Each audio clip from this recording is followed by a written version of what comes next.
Bangers and Cash is a treasure trove of iconic cars, still talked about long after the show airs. Under the Bonnet reveals the full story behind some of our most loved motors.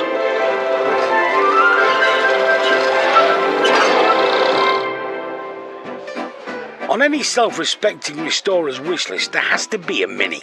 And so it was with us when we saw this 1962 Mk2 Cooper.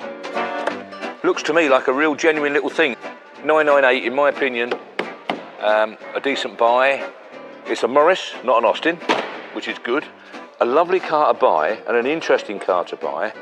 Not a particularly good car financially. Sounds great, apart from the financial beat.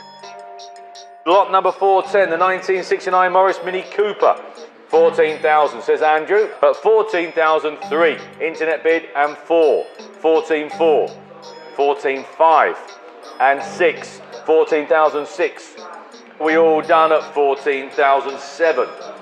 And 8. 14,8. Third and last time at 14,800. Sold provisionally to the Bangers and Cash team for 14,800. Having spent up, it was off for a fix-up. Unfortunately, our first restorer fell ill, so we loaded it up once more and moved it on to Mini Sport in Lancashire. A family business, they've been around since the 60s, providing parts and servicing to Mini enthusiasts worldwide. Now run by brothers Daniel, Jonathan and Chris. Wherever you go in the world and you find a Mini, it's because somebody loves it. And you always find a Mini brings a smile out on everybody's face. Hold that thought, Chris. Our Mini isn't quite as we bought it. Oh. I thought you brought a car. Yeah. Where's the rest of it? Oh my word. The car had been previously stripped by the initial restorer, and so most of it was in a van. Ah, so it is a Cooper. Well, the badge says it is anyway. So that's a start.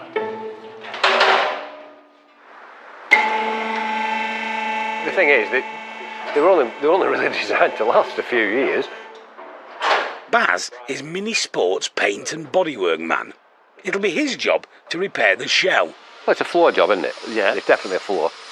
You've got a bulkhead problem. Bulkhead, right down to here. It's a shopping list. Yeah. A big shopping list. Rob will be overseeing the full restoration. It's a typical 50-odd-year-old Mini that's been used. Unfortunately, you can't buy a replacement body shell for the Mark II, so our only option is to repair what we have. And to be fair, it deserves to be repaired. Why? Because it isn't totally dead and it keeps its character.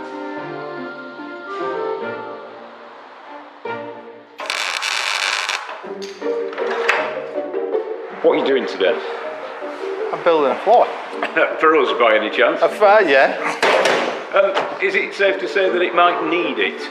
I'm pretty sure it needs it, yeah. Why do you say that? Because yours hasn't got one. Floors fell out of it. If you put a panel over a panel, that's what happens. It just turns to nothing. So it's so weak, you have a side impact on something like that and it'll just fold.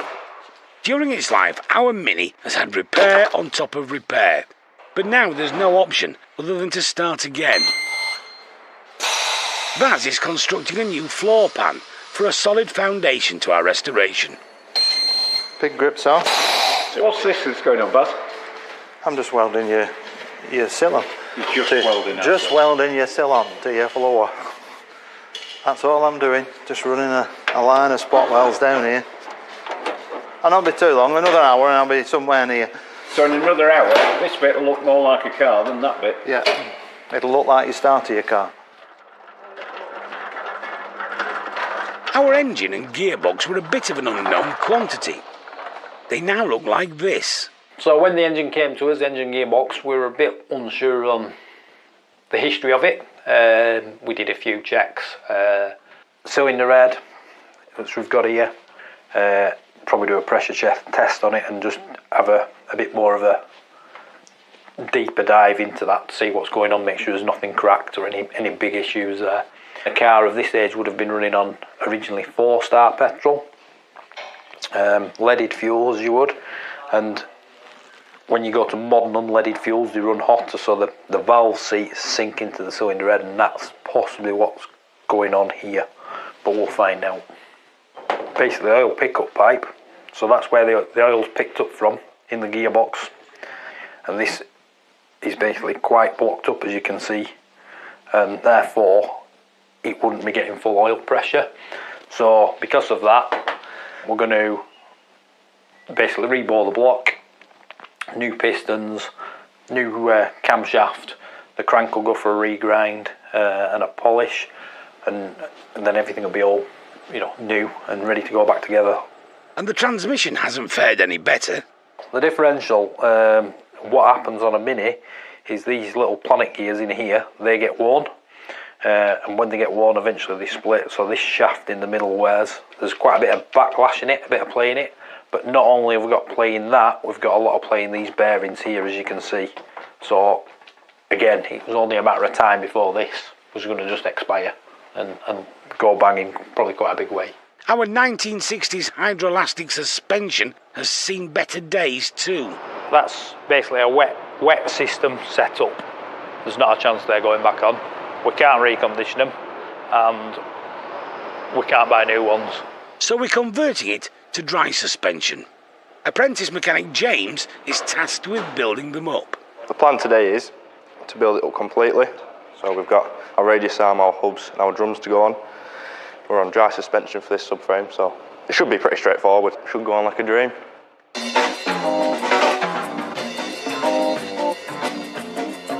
I've always had a passion for minis, really. It's through rallying. I like my rallying. Seeing Paddy Hopkirk in a little mini really made me want to work with him. And here we are, living the dream. I've got a few friends who work on your newer cars, just at normal garages, and their day goes a lot more differently to mine. But I enjoy the challenge. This is your radius arm, and it's got your back plate on it with your rear brakes. It's I've built this all up before.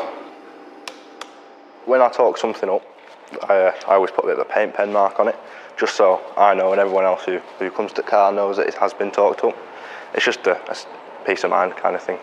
Especially when it comes to the braking system. I don't think you'd be very happy if you come to it and your brakes stop working. The Mini's subframe housed the suspension and brake components in one compact unit, and the rubber cone suspension helps give the car its legendary handling. Just making sure everything fits, everything lines up. You just want everything to be right, really.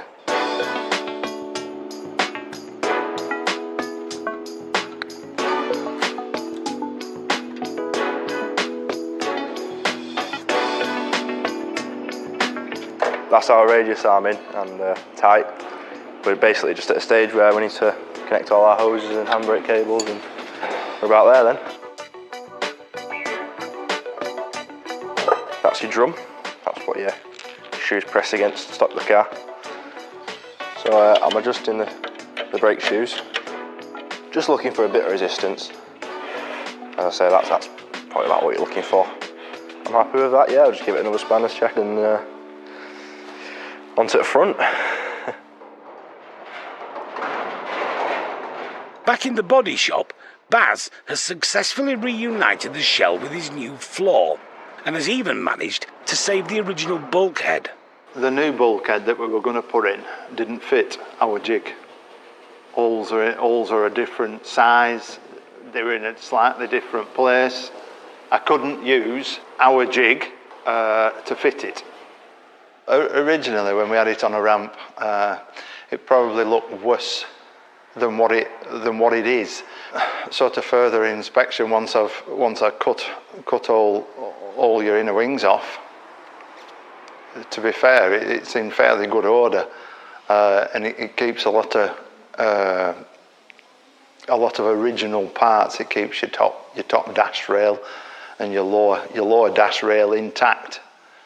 I'm trying to save as much original stuff as I can. The front brakes were definitely beyond help. But why buy new parts in when just over the road you can machine your own? Toby is in charge of programming.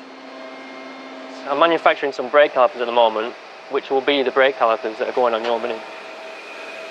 The brake calipers start life like this, as a stock aluminium billet, before the computer-controlled mill takes over. But like all machines, it only does what you tell it to do. I've created a program on my computer. In this program there's a couple 100,000 lines of code. This machine can then read that program via coordinates, which is basically telling the machine what to do, where to go, how fast to go there, how fast to spin the tool, how fast to move the tool, and then from that it creates your part. This is just a roughing tool, so it finishes the tops, but it just roughs out the outer profile for another tool to be able to come in later and take out. I've been working here for 10 years. Daniel gave me the opportunity to become an apprentice. Well, before that I started working weekends, school holidays, stuff like that. I've always been more of a maker rather than a thinker. From seeing just a chunk of metal to turning into something really complex with really tight tolerances to within 10 microns is pretty amazing to see. At the moment it's scanning around that profile in half-mil steps just to put nice fillets and chamfers and radius on. The tighter the step, the cleaner and smoother the finish is. Bigger the step, the rougher it is.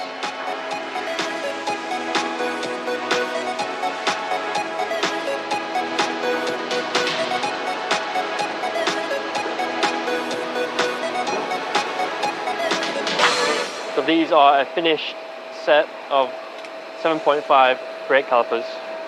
So you've got holes for your oil pass for your brake fluid. You've got mounting holes for them to be bolted together. You've got the piston bores for the piston to slide in and out. Yeah, so we've gone from a stock billet to a completed component in 45 minutes, an hour. The next stages are now, these will go to be painted to be able to be put on the car. The body shell has made it into the spray booth. Baz is painting the car in its original colours. It does look amazing. It does. I don't normally blow my own trumpet, but I think I've done a fairly good job. It just needs to harden off now before anybody can touch it. It's you know, it's going to be drying for the next several days or so. After that, it'll get wax oiled in all its cavities, and then it'll go next door and they'll start putting it back together. So instead of watching paint dry, Tom's been refurbishing the heater, which it turns out is very specific to this car. We've found out that it is actually a Mark II. It's the correct heater box. So the reason everybody was a bit perplexed by it was the fact that Just not seen one. they weren't used for long. No. And none of you have mini sport had seen one. No, none of us. All kinds of grot. I'm surprised there's not a mouse, honestly. Now I should be able to get it working. Never hurts it. Just like that. That's the heater matrix. The water from the coolant around your engine flows into the car, through the pipes, into one side of this. Basically it works like a radiator, like in your house. But the only difference is you've got this fan blowing air, well, forcing air through it. Doubt we'll have a case on the shelf, so try and recommission the case, clean it all up. Seems to be like fiberglass, plastic sort of stuff. So I think they called it Bakelite back in the day, but that's before your time. yeah, I'm not the youngest one here. The rebuild is well underway with our reconditioned engine already fitted, along with the subframes and suspension. It's great to have an early car in again.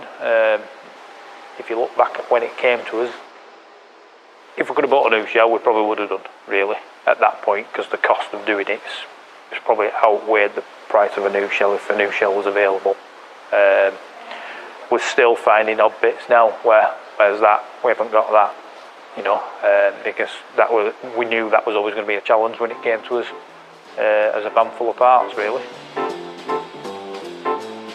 Black vinyl was all the rage in 1969, and Adrian is trimming our Mini to original spec.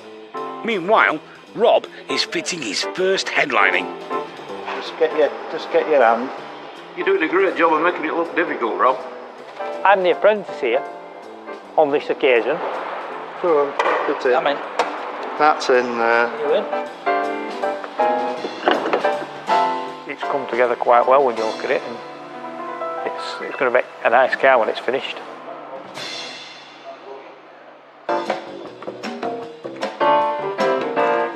I love it, I love it. It's like a work of art, and it is absolutely beautiful. Ireland blue, snowberry white roof, just stunning. Beautiful, beautiful restoration. The detail is excellent. The engine bay is spectacular, I think. They made a lovely job. Everywhere you look, detail is second to none. It feels lovely, it looks lovely. These restorers who have done this, they are absolutely superb. They're artists. Brilliant car. Love it to bits, absolutely love it.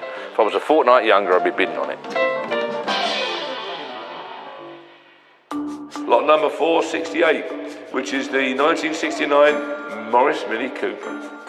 28,000 on here, 29,000 on here, 29,500, 30,000, 30,500. Being sold, 30,500.